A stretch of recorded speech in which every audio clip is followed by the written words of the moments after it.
the people who have the money, but that's what you're talking about, will opt to not build, and that there will be a bunch of people who don't have the money. This episode of the Under the Table podcast is brought to you by Shrubs.me. They say AI is taking everyone's jobs, and honestly, no one knows whose is safe. But here's the thing. When you own your audience, your content, and your brand, you don't wait for someone else to save you. You build your own future. Shrubs puts everything you create in one beautiful hub. More reach, more fans, more income. Shrubs.me. Your future, your rules. And when you get there, I'll be right there with you, helping you thrive and grow.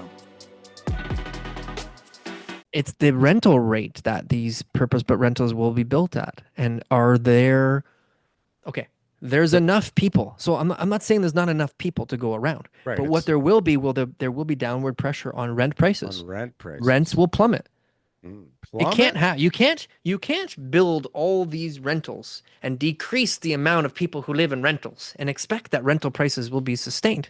You're going to increase the amount of people that live in rentals because no matter what, no one will be able to afford a goddamn house. The 445,000 people that would normally be coming to Canada are predominantly going to be in Toronto and Vancouver. And those people only rent because they're not here to buy. They're not even allowed to buy.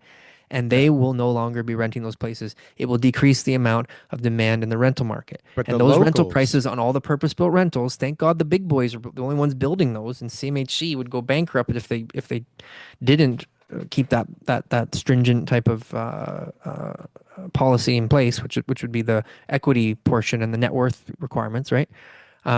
Those guys are going to struggle for a while. There's going to be a bunch of purpose-built rentals built, and then just like when it happened before, everyone's going to look around and say, why did we do that? We got such crappy returns on our money. Oh my God, I'll never do that again. And then it'll be another few decades before we get some more. That's what's going to happen. It might happen that way. I think there's definitely going to be downward pressure on the rent prices. There's no doubt. I mean, there's so many units available. But you got a building that you're building this purpose-built rental. It's hard for you to agree with that sentiment. No, I agree with that because I think, listen, in my head, the product is so unique and so different and in such a great area and there's so few units that I don't think normal market conditions apply in the same way. Okay. Actually, I think for a purpose-built rental of this type, there'll be a bigger clientele in this kind of environment. Let's look at it another way. Is that the price that you paid for the land and your costs and everything like that will mean that you can afford, just like you were saying before, you can afford to take a little bit less rent and the projects still make money.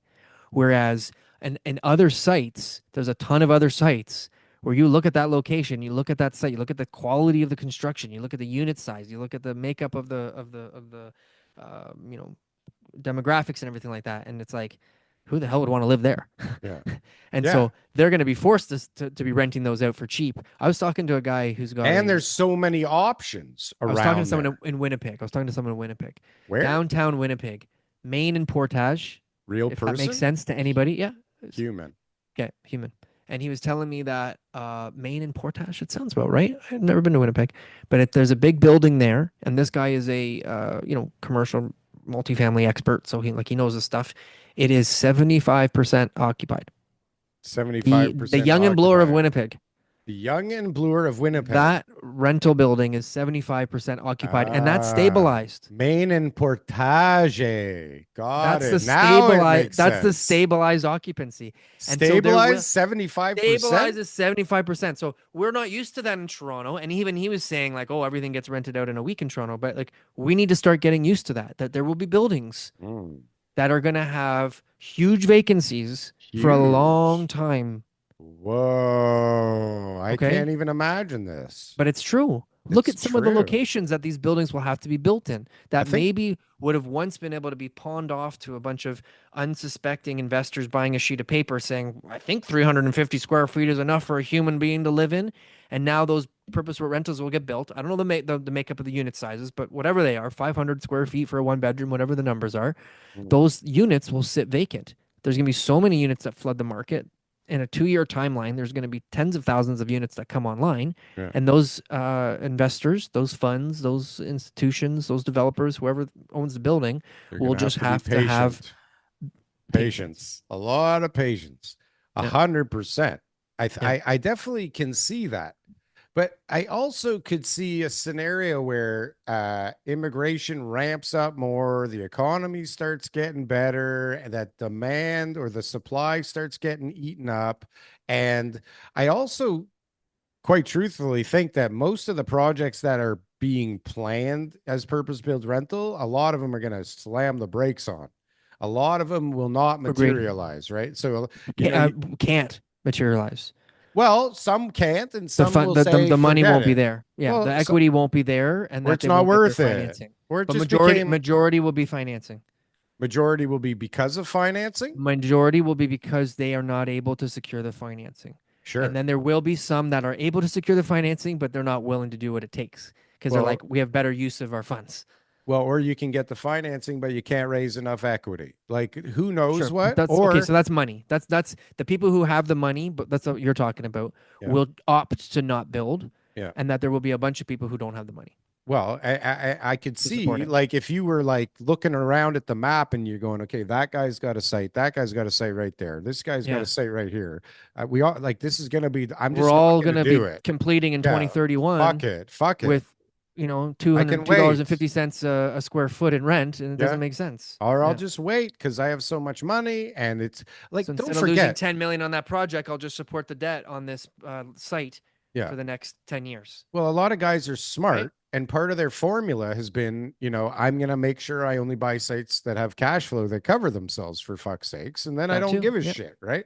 Yep. So if you got a site downtown that already covers itself and it's a Yeah. development play and it like doesn't make any fucking sense to move forward, these guys are just going to go fuck it. Like just Yeah. fuck it. I don't give a shit, right? But a lot of guys, and this is part of the problem, is that a lot of the guys that came on the scene are new, they're smaller, they're younger, they're dumber. They The were broker. they're broker Yeah. and they're doing it to keep the lights on. They're right. They're trying to get more fees going. It's all about fees. So yeah, I mean, let's go for another 3 more stories and let's raise another $2 million and we'll do it at $4 a foot. We're gonna get $4 a foot after this rental building.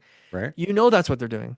That's what they're doing. And it's like That's what they're doing. when you They see are not. They're ignoring all the signs because they have no choice but to move forward. when you There see is a new there. architect and a new Yeah. planner on a site with this Yeah. whole new scheme, you know that Yeah. it's like the last guys know we Yeah. can't do this.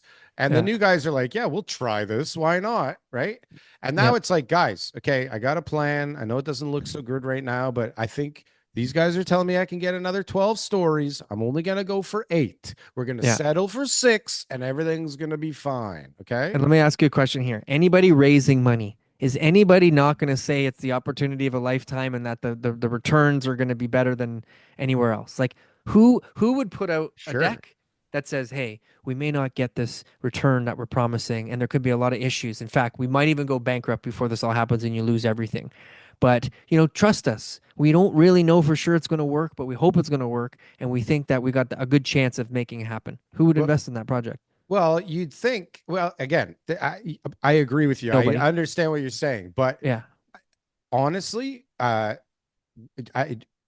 for Bayview equity raise, I'm like not we talking about your project. but Your I'm just projects are good saying, projects. no, I've forget about invested that. myself. We've But how dumbed, many guys? no, but we dumbed down the numbers like Okay. considerably so that Yeah. people would look at them and not go like, this is Okay. fucking crazy. The Right? Like, what are you 26% doing? return ones, I'm like, this is the scam. How are they going to tell me they're desperate for money? Right. Yeah. Why are they Right. telling? Once they got up to 20, I was like skeptical. Right. Once I started seeing everyone doing 20, I was like, I really need to look into this before I even think it's a good deal. Once it went Right. over 20, I was like, all right, guys. Right. And Before tax IRR, I'm like, But I this don't is know. but this is what a lot of people are doing because they're scrambling, right? So okay, so you got these really smart fucking guys at the top who are loaded for generations already that can do whatever the hell that they want to do. Then you got the next group of smart guys that can definitely do a lot of stuff, but they can't do anything and just sit around for 40 years like those guys. Then you got this new group that came in that's a bunch of like hot shots and immigrants and who knows who just decided that they were going to be developers now that are like fucked up. They bought 5 sites. They raised money for all of them. They're all downtown. They're ready to go back home to their home country if it doesn't work out. Well, maybe that's part of the formula. You know that. There's some right? Russian and Iranian guys who are got their plane tickets booked in a lot of places right now. Yeah, private jet, like ready, Yeah. fueled and ready to go. Yeah. No, but so, and then you have the guys that just never should have been in the market. Nobody has a clue how the fuck they got that deal put together, and they're just done. Okay, they're fucking gone. And so, like, how does that all work itself out? Time, right? But it's the same thing as the people who own any residential houses right now. It's they have too much debt. They shouldn't have bought that property in that location with the amount of equity that they have and the job that they have, and they will get wiped out, Darryl. This is the way it goes. Right. Nobody hangs on to the properties who are not supposed to hang on to the properties, and the people who make the most amount of money in any real estate market, in any real estate cycle, in the entire history of the world, are the people who hang on the longest. Or that's it. Position themselves for when times like this come around with cash and some brains and the right team behind them. That's what enables them to hang on the longest. The biggest guys are all the 40, the 30, the 40. Like you see them, Frank Colatasti, owner of Remax West, who's my broker owner, in the sites he owns and when he bought them, he went through the 90s. I think he had one power sale. I don't know if I can talk about it or not. No, I think he did. Our Butler office, he went power sales and he had to buy it back. Yeah. You know what I mean? Like, this is what it is can you hang on to the road? Now he bought the neighbor and they're eventually that'll be a building. I don't know when, but eventually, whether it's him or not, somebody will build on that site. I worked with him on that. Yeah. This is the reality of the real estate market. So, guys, if you're listening to the show and you like what you hear, give us a like, drop us a comment, share the podcast, check us out on Apple, on Spotify, on Google Podcasts, all those. Tell your friends, talk about it at work. Just say, hey, check it out. See if they like it or not. We appreciate it. You can call us, you can talk to us, you can do all that kind of stuff too, but nothing makes us happier than you sharing the podcast with a friend. And your friend will be happy too. Chances are your friend will be ecstatic when they see what you shared with them. That's for damn sure. We'll see you next week. We will definitely see you next week. That's one thing you can count on around here is that you'll see us next fucking week. Over 5 years every week. We got it. Holy. This shit is taking 5 years.